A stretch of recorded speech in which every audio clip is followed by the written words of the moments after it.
Tapi itu tadi, yang paham, yang tahu tentang masalahmu yang berkaitan dengan masalah ketenaga kerjaanmu itu adalah kami.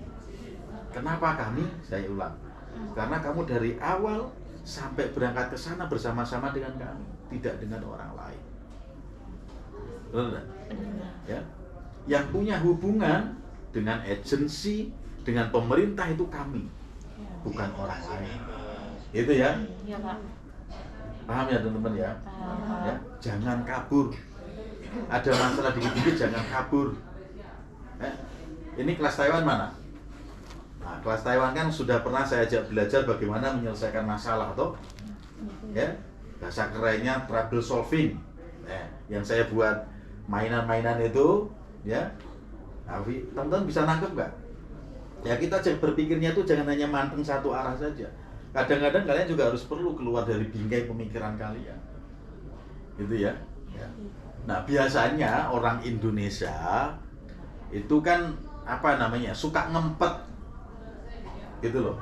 Misalkan nih contoh, majikan ngasih makan tentunya sesuai dengan kebiasaan orang sana. Tapi kok porsimu kurang, ya? Nah kamu hanya diem aja. Nggak mau komunikasi dengan majikan. Harusnya kan bisa komunikasi dengan majikan dengan bahasa yang baik. Mem, kalau makan segini saya kurang karena saya harus bekerja. Gitu. Nah majikanmu juga nggak ngemantuk gitu. Yang penting komunikasinya baik. Gitu loh. Mem, ya kan? Misalkan apa namanya? Saya kalau ke misalkan suruh apa namanya? Kalau ke pasar itu ya intinya adalah komunikasi baik dengan majikan. Jangan apa-apa diempet. Kalau diempet majikanmu juga bukan ahli kebatinan, nggak ngerti masalahmu apa, iya nggak? Ya jadi ngomong, gitu loh. Ngomong komunikasi dengan baik. Nah biasanya begitu teman-teman ini masalahnya diempet, nggak mau ngomong, ya tapi begitu nggak kuat ngempet kabur. Panggilin anak yang padat tadi. Ini yang nggak boleh. Ya. Karena kalau kabur, apapun alasannya, kamu yang dipersalahkan. Ya. Karena kamu kabur itu sudah dianggap bersalah. Salah kamu apa? Kamu sudah melanggar hukum imigrasi sana. Karena visa kamu atas nama majikan tempat tinggalmu. Kalau kamu kemudian tinggal di luar majikanmu, ya, artinya visamu sudah tidak berlaku. Paham enggak? Paham. Ya. Ini yang harus teman-teman pahami. Makanya saya bilang jangan kabur, kalau ada masalah komunikasikan dengan majikan, dengan kami, dengan agensi. Gitu. Apapun alasannya, kalau kamu kabur, kamu yang dipersalahkan. Karena kamu dianggap melanggar hukum imigrasi. Orang Hong Kong bolehkan kamu masuk ke sana, ya, karena di situ jelas, visanya jelas. Kamu tinggal pada majikan siapa? Kamu tinggal pada majikan beralamat di mana, ya? Kamu tinggal di tempat majikan kerja apa, kan jelas. Makanya orang Hong Kong, orang Taiwan mau menerima kamu di sana. Kalau kamu berada tidak jelas, gak mungkin kamu dikasih izin masuk ke sana. Itu ya yang perlu diingat. Komunikasi. Ngomong, jangan diempet terus kemudian kabur. Kalau kamu kabur, langkah pertama yang saya lakukan pasti saya lapor polisi. Agen kamu di sana pasti lapor polisi. Hasil laporan polisi kasih saya akan kasih tahu orang tuamu. Karena saya nggak mungkin nanggung orang yang nggak tahu keberadaannya di mana. Masuk akal nggak? Iya. Terus kerugian teman-teman kalau kabur secara otomatis asuransi juga nggak mau nanggung. Itu, ya. Karena asuransi mau nanggung keberadaanmu jelas tadi itu. Hak-hak kamu sebagai pekerja migran untuk mendapatkan perlindungan dari perusahaan maupun dari asuransi otomatis terputus. Itu bukan saya yang mutus, tapi asuransi kamu sendiri yang memutus. Betul. Karena kamu sudah dianggap melakukan wan prestasi, melakukan ingkar janji. Ya toh? Kamu janji kerja sana 2 tahun tapi belum 2 tahun kamu kabur. Kalian nanti yang itu ya. Nah, terus kemudian yang terakhir, pesan saya tetap mawas diri. Ya. Mawas diri di sana, jangan apa ya? Ya jaga diri dengan baik-baik. Ya, libur ya sak cukupe. Ya itu nggak usah terlalu libur ke mana. Taiwan tuh yang terkenal tuh nggak usah lah ke tempat hiburan segala macam. Itu. Ya. Berangkat nggak usah bawa barang banyak-banyak. Bajumu banyak-banyak di sana pasti juga nggak kepake. Bener nggak? Ya. Kalau kamu libur mungkin kamu pakai libur pertama, libur kedua dipakai. Libur ketiga kalian sudah malu make. Ya. Kalau kalian pun masih make, temenmu yang ngomenin. Coba baju dari kampung masih dipakai.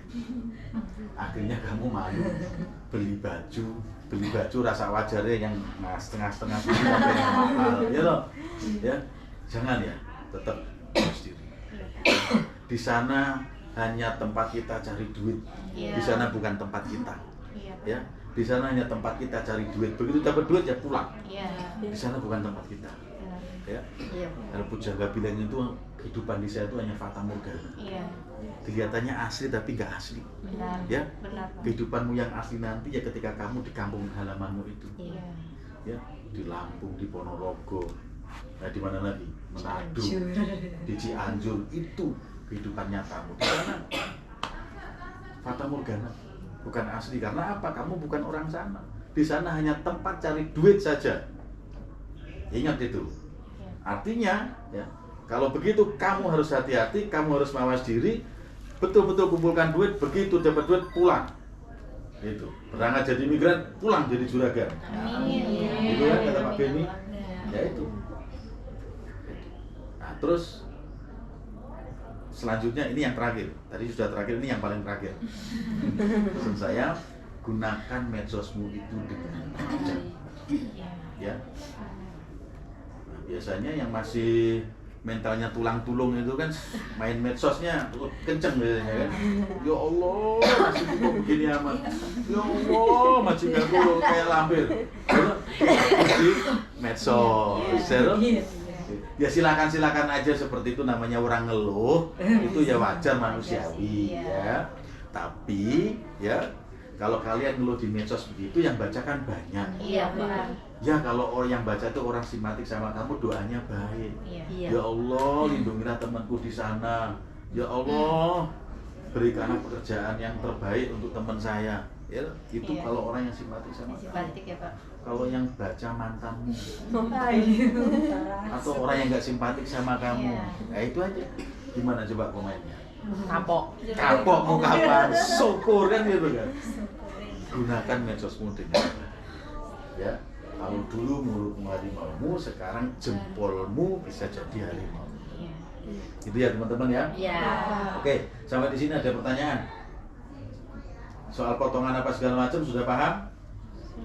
Yakin? Ya. Atau mungkin saya tambahin satu mungkin. Monggo silakan. Oke. Dari pesan-pesan Bapak, saya sangat salut sekali di mana di PT sebenarnya kalian sudah ada pembekalan nih, termasuk dari BP2MI. Ternyata di PT juga ada pembekalan terakhir. Dan biasanya itu nyampe di sana otak kita nggak nyampe nih, karena kefatamorganaan di negara orang. Saya selalu ingatkan sama kalian semua, siapa sih yang melarang kalian berubah? Tapi untuk berubah lebih baik lagi.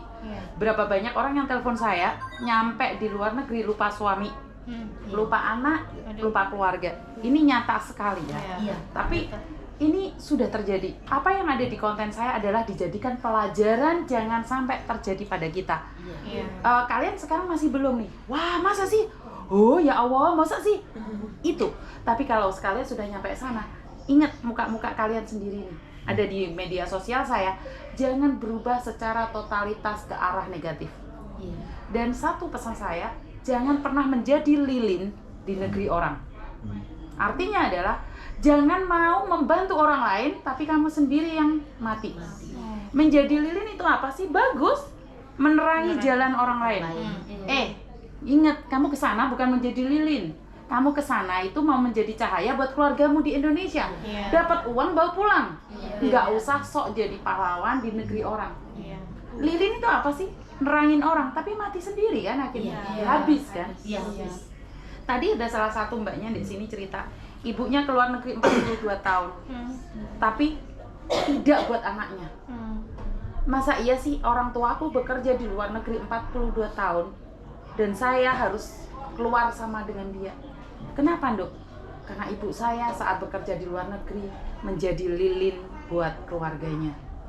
Jadi dia membiayai adik-adiknya, keponakannya. Apa salah? Enggak salah. Tapi bukan secara totalitas. Karena kamu punya masa depan sendiri. Benar.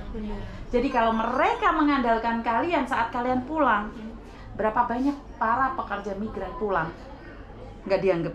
Iya, betul. Bener nggak? Iya. Kamu pulang sehat loh. Iya. Suamimu aja belum tentu mau kamu loh. Iya. Bener nggak? Benar. Kamu masih cantik loh. Kamu masih bisa bekerja loh. Belum tentu adik-adikmu mau kamu. Iya.